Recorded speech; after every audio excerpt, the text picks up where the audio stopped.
ত্রয়োদশ জাতীয় সংসদ নির্বাচন সম্পন্ন হয়েছে বিশাল ভোটের ব্যবধানে এবং বিপুল সংখ্যাগরিষ্ঠতা নিয়ে বিএনপি সরকার গঠন করেছে। সংসদে তাদের আধিপত্য থাকবে অনেক অনেক বেশি এবং সারা বাংলাদেশে যেভাবে তারা জয়লাভ করেছে, এতে করে পথে ঘাটে মাঠে তাদের আধিপত্য থাকবে আওয়ামী লীগ জমানায় ছাত্রলীগ, যুবলীগ, আওয়ামী লীগের চাইতে অনেক অনেক বেশি। এর কারণ হলো আওয়ামী লীগ জমানাতে আওয়ামী পান্ডারা দুর্নীতি করেছে, অন্যায় করেছে, কিন্তু ওই সময়টাতে সামাজিক যে সংহতি এটি এখনকার সময়ের চাইতে ভালো ছিল। মব ছিল না।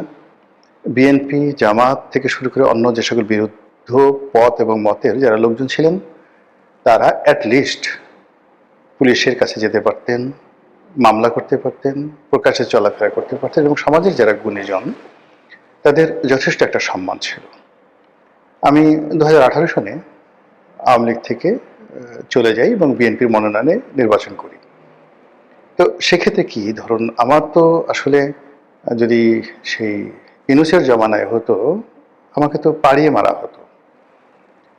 আওয়ামী লীগ ক্ষমতায় তাদের দলের একজন আলোচিত সংসদ সদস্য দল ত্যাগ করে বিএনপিতে যোগদান করল। তারপর সেই সংসদ সদস্য, সাবেক সংসদ সদস্য প্রকাশ্যে রাজপথে ঘুরে বেড়ালো। আমার বাসাটা ছিল ঢাকা কলেজের পেছনে। সকালে বিকালে আমি সেখান থেকে যখন যেতাম ঢাকা কলেজের সামনে, গভীর রাত পর্যন্ত 1টা-1.5টা পর্যন্ত 100, 150, 200 এরকম ছাত্রলীগের ছেলেরা ভিড় করতো, আর দিনে তো আরো বেশি।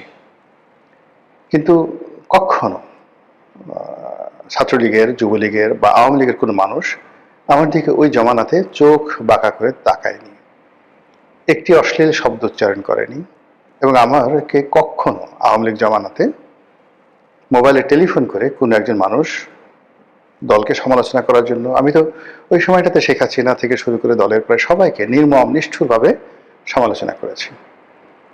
এখন সেই গত 17 মাসে ডক্টর মোহাম্মদ ইউনূসের যে সমালোচনা করেছি তার সাথে 100 গুণ বেশি সমালোচনা করেছি শেখ হাসিনার। কই কোনো পুলিশ কর্মকর্তা, কোনো ডিবি, কোনো ডিজিএফআই থেকে শুরু করে অন্য কোনো যে মাস্তান, তারা কেউ কখনো আমাকে টেলিফোন করে একটা বাজে কথা বলেনি, বরং রাস্তায় দেখা হলে তারা সম্মান প্রদর্শন করেছেন,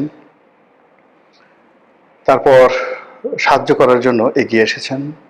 এবং আরও অবাক করার ব্যাপার হলো যে সরকারি অফিসগুলোতে যদি কোনো কাজের জন্য আমি যেতাম, ফোন করতাম নিজের জন্য বা অন্য কারোর জন্য, মানে এতটা সাহায্য এবং সহযোগিতা পেতাম যেটি কল্পনা করা যায় না।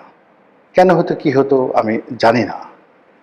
বহু মানুষ, তাদের জন্য চাকরির তদবির করেছি, বহু মানুষকে হাসপাতালে ভর্তি করিয়ে দিয়েছি, বহু মানুষকে পুলিশের সাহায্য দিয়েছি, বহু মন্ত্রীকে টেলিফোন করে বহু এলাকার উন্নয়নের কর্মকাণ্ড করিয়ে দিয়েছে আওয়ামী লীগ জমানাতে 2018 থেকে একেবারে শেষ দিন পর্যন্ত। কিন্তু এই গত 17টি মাসে কোনো সরকারি দপ্তরে একটা টেলিফোন করার সাহস আমার ছিল না। গত 17টি মাসে গাড়ি চালিয়ে ঢাকা বিশ্ববিদ্যালয়ের ক্যাম্পাসে যাওয়ার সাহস আমার ছিল না। এমনকি রিকশায় করে হেঁটে কোনোদিন বিশ্ববিদ্যালয় ক্যাম্পাসে আমি যাইনি গত 17 মাসে। অথচ যেদিন শেখ হাসিনাকে গালাগাল করতাম, যেদিন স্বরাষ্ট্রমন্ত্রীকে গালাগাল করতাম, সেই দিন এমনও গেছে পকেটে 4-5 লাখ টাকা ওই শেষ বিকেলে কালেকশন ব্যাংকে জমা দিতে পারিনি, সেই 4-5 লাখ টাকার একটা ব্যাগ হাতে, তো সবসময় ঘড়ি থাকে, মোবাইল থাকে, 2টো মোবাইল থাকে, মানে আমাকে ছিনতাই করলে যে কোনো সময় 10-12 লাখ টাকা হয়তো ওই সময় পাওয়া যেত।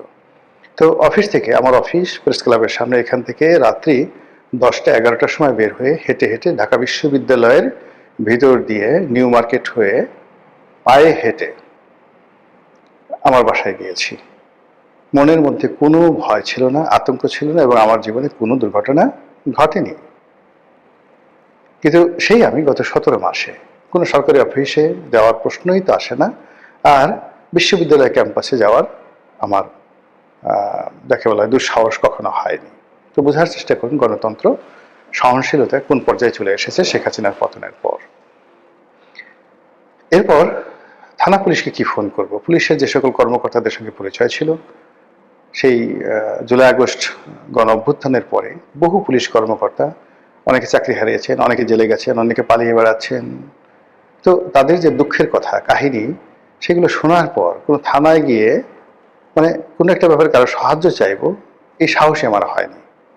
পরে আমার কাছে যারা পুলিশি সহযোগিতার জন্য বিভিন্ন সময় সুপারিশ করেছেন, আমি বলেছি যে আরে বাবা, পুলিশই তো বাঁচছে না এখন, পুলিশই তো বিভিন্ন মানুষের সাহায্যের জন্য তারা দাঁড়িয়ে দাঁড়িয়ে ঘুরে বেড়াচ্ছে, বাধ্য এই সমস্ত ব্যাপার মিনিমাইজ করে সব কিছু। তো এই যে একটা মানে ট্রেন্ড গত 17 মাসে চালু হয়েছে, এটি বিএনপি ক্ষমতা গ্রহণের পর রাতারাতি চলে যাবে এটা আমার মনে হচ্ছে না। বরং গত 17 মাসে যে সকল বিশৃঙ্খলা হয়েছে আর্থিক খাতে, তারপর আন্ডারওয়ার্ল্ডে, ব্যবসা বাণিজ্যে, বিশেষ করে 2 নম্বরই ব্যবসা বাণিজ্যে, টেন্ডারবাজিতে, এর প্রায় 99% কাজই বিএনপির লোকজন করেছে। সিটি কর্পোরেশনের টেন্ডার, সিটি কর্পোরেশনগুলোর ময়লার কাজ, পাড়া মহল্লার ডিশ ব্যবসা, ফুটপাতের চাঁদাবাজি, দখল বাণিজ্য, এরপরে আওয়ামী লীগের বিভিন্ন সহায় সম্পত্তি দখল করে সেগুলো আত্মসাৎ করার যে চেষ্টা, আওয়ামী লীগের নেতাদের বিরুদ্ধে, জাতীয় পার্টির নেতাদের বিরুদ্ধে একের পর এক উপর্যুপরি মামলা দিয়ে শত শত হাজার হাজার কোটি টাকা লোপাট করার যে অভিযোগ, কাদের বিরুদ্ধে? জামাতের বিরুদ্ধে, এনসিপির বিরুদ্ধে, নাকি চরমোনাইয়ের পীর সাহেবের বিরুদ্ধে? আল্লাহর ওয়াস্তে একটু বুকে হাত দিয়ে বলুন তো কাদের বিরুদ্ধে? এখন যারা এই ধরনের কাজকর্ম করেছেন, প্রায় তাদের সবার মধ্যে একটা ভয় ছিল যে জামাত ক্ষমতায় চলে আসবে। কেন আসবে? এর কারণ হলো জামাত সততার প্রচার করছে, জান্নাতের টিকিটের কথা বলছে, তারপর তাদের যারা রাজনৈতিক প্রতিপক্ষ তাদের দুর্নীতি, অনিয়ম, এ সকল কথাবার্তা তারা বলছে। তো কাজেই জনগণ হয়তো জামাতকে ভোট দিয়ে দেবে।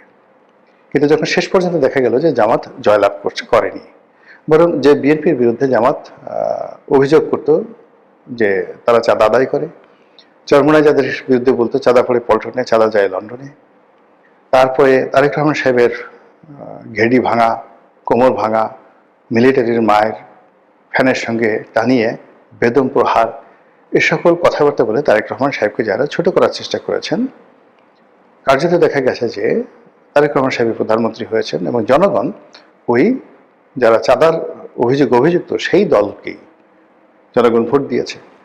ফলে যারা চাঁদাবাজ, দখলবাজ, মামলাবাজ, গত 17 মাসে নবরূপে যারা যাকে বলা হয় অভিষিক্ত হয়েছেন, নবরূপে যারা ক্ষমতায় ফিরে এসেছেন, তারা চিন্তা করবেন যে আমাদের তো জনগণ ভালোবাসে।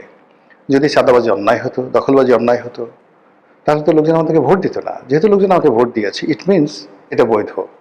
এই বাংলাদেশে এটা আমাদের অধিকার, এটা আমাদের মানবাধিকার, এটা আমাদের রাজনৈতিক অধিকার।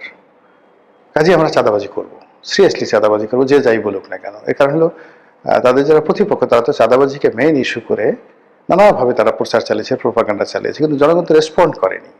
তো জনগণ যেহেতু রেসপন্ড করেনি, কাজে আমরা অবশ্যই চাঁদাবাজি করব। তো এদের সংখ্যা কত হবে? 10 লাখ, 20 লাখ, 50 লাখ, যারা এই যে বিএনপির ক্ষমতার কালে নিজেদেরকে ভীষণ রকম বেপরোয়া, ভীষণ রকম শক্তিশালী, ভীষণ রকম যাকে বলা হয় যুদ্ধংদেহী বানিয়ে ফেলেছেন। তারা যদি আগামীতে এই যে সকল চাঁদাবাজি কর্মকাণ্ড সেগুলোর পরিমাণ বাড়িয়ে দেন, জনগণের উপর অত্যাচার বাড়িয়ে দেন, আত্মবিশ্বাসে অতিরিক্ত বিজয়ের আনন্দে, তাহলে সকল দায় দায়িত্ব এসে জনাব তারেক রহমান সাহেবের ঘাড়ে উঠবে। এবং 2001 থেকে 2006 সনে হাওয়া ভবন মূলত যে কাজটি করার চেষ্টা করেছিল ইতিবাচকতা, রাজাকারদেরও তো একটা ভালো উদ্দেশ্য ছিল, আলবদরদের একটা ভালো উদ্দেশ্য ছিল, কিন্তু আলবদর সদস্য, রাজাকার বাহিনীর যারা সদস্য, তাদের নানা অপকর্মের কারণে এই দুটো বাহিনীর প্রচুর বদনাম হয়ে যায়, ইতিহাসে অভিশপ্ত হয়। তদ্রুপ হাওয়া ভবন মূলত বিএনপির একটা গবেষণা সেল ছিল। সেখানে বসে তারা চিন্তা করত কি করে রাজনীতি করা যায়। সেখানে তারা বিভিন্ন তথ্যপত্র দিয়ে বিভিন্ন পলিটিক্যাল তারা এজেন্ডা তৈরি করত, প্রতিপক্ষকে ঘায়েল করার জন্য রাজনীতির ন্যারেটিভ তৈরি করত। তো এই উদ্দেশ্যে অনেকটা আওয়ামী লীগের সিআরআই এর মতো একটি গবেষণাধর্মী প্রতিষ্ঠান ছিল হাওয়া ভবন। কিন্তু সেই হাওয়া ভবনে কি করে ট্যাক্স ঢুকে পড়লো, কি করে ট্যাক্সি ঢুকে পড়লো, কি করে কন্ট্রাক্টারি ঢুকে পড়লো, কমিশন বাণিজ্য থেকে শুরু করে সব কিছু একত্র হয়ে হাওয়া ভবনকে মানুষের নিকট রীতিমতো একটি জীবন্ত জ্বলন্ত আগ্নেয়গিরির লাভা বা জ্বালামুখ রূপে জাতির উপর চাপিয়ে দেওয়া হলো। ফলে কি হলো, জনাব তারেক রহমান সাহেব এত সুন্দর সুন্দর চিন্তা করলেন, ওখানে বসে এত ভালো ভালো কাজ করার চেষ্টা করলেন, তার একটিও তার কাজে এলো না। বরং তিনি সারা দেশে মিস্টার 10% হিসেবে পরিচিত হলেন, এবং এটা আর মুছা গেল না। এই যে তিনি প্রধানমন্ত্রী হবেন, তার অল্প কয়েকদিন আগে টাইম ম্যাগাজিন তাকে নিয়ে একটা বিশাল প্রতিবেদন ছাপালো, যেখানে তাকে প্রডিগাল বয় হিসেবে বলা হলো। উচ্ছনে যাওয়া, বেহিসাবি, বাজে স্বভাবের, ঘুষখোর, দুর্নীতিবাজ একজন পুরুষ হিসেবে তাকে টাইম ম্যাগাজিন তুলে ধরলো। তা বোঝার চেষ্টা করুন যে পাপ কখনো বাপকে ছাড়ে না। অন্যের পাপ মানে আপনি কিচ্ছু করেন নাই, একেবারে নিরপরাধ, কিন্তু আপনার আশেপাশে যারা লোকজন রয়েছেন তারা অন্যায় করেছে, সেই দায় আপনি এড়াতে পারেন না।